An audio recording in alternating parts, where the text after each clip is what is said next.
Yo, what's up, guys? Coming back with a comedy this time. I don't know if it's my first one. I think it's the first one. Well, the first one that I'm doing without Afton, that's comedy.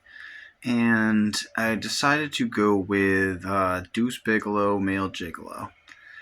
I remember watching this movie a few times when I was young. I definitely thought it was funny if I watched it more than once. So I didn't remember too much about it.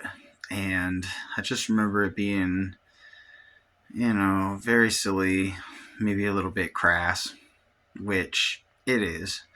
It's definitely a little on the silly crass side, which is fine with me because I don't mind a movie that has a little bit of whatever. It doesn't bother me.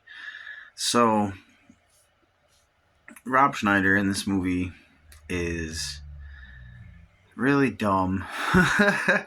And it's obviously hard to fathom a world where women would find him attractive enough to be a gigolo. So, luckily, the path they went down in this movie was a little bit more heartfelt than that, and I don't recall that from my viewing as a younger guy. I want to say this came out in '99, so I was 20 or whatever, and um,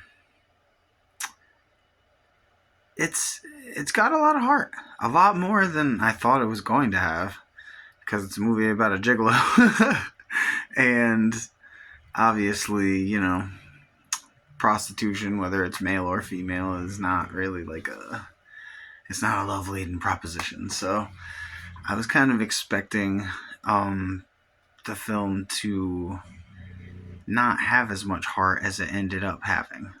And honestly, I was pleasantly surprised by how that tenderness that they put into the movie, along with, the crass quality of the story itself, it really lended well to a comedy. So, I'm a huge Eddie Griffin fan. So anything that Eddie Griffin is in, I'm always going to think his part is funny at the very minimum. I mean, for me, like him and Cat Williams are kind of the same with that. If I see Cat Williams in a movie, I know he's going to be funny, and I'm going to enjoy what he does. Um, which, thinking about Eddie Griffin kind of reminds me I gotta watch Irish Jam. I'm gonna throw that on my list.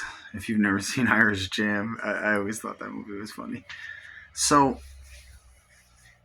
as far as the quality of the acting in this movie, as far as the quality of the cinematography or whatever, it's very on a basic level.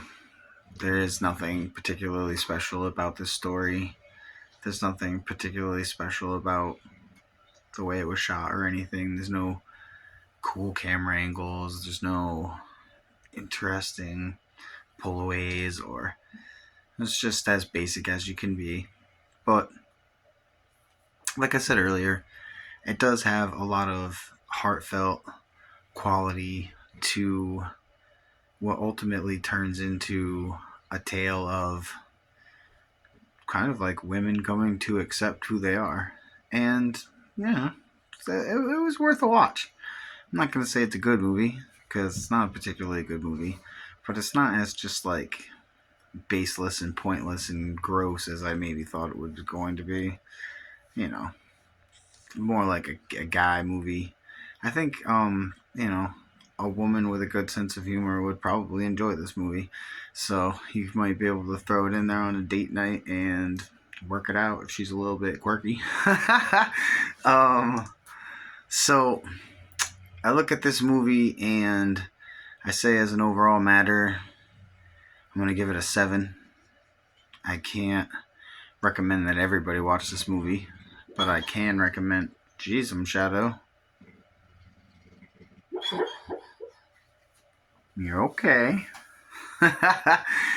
So, I can't give the movie more than a 7, but a 7 is watchable.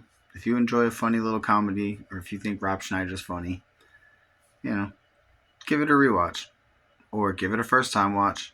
It's definitely funny enough for you to watch it at least once in your life if you've never seen it. I promise. Have a good night.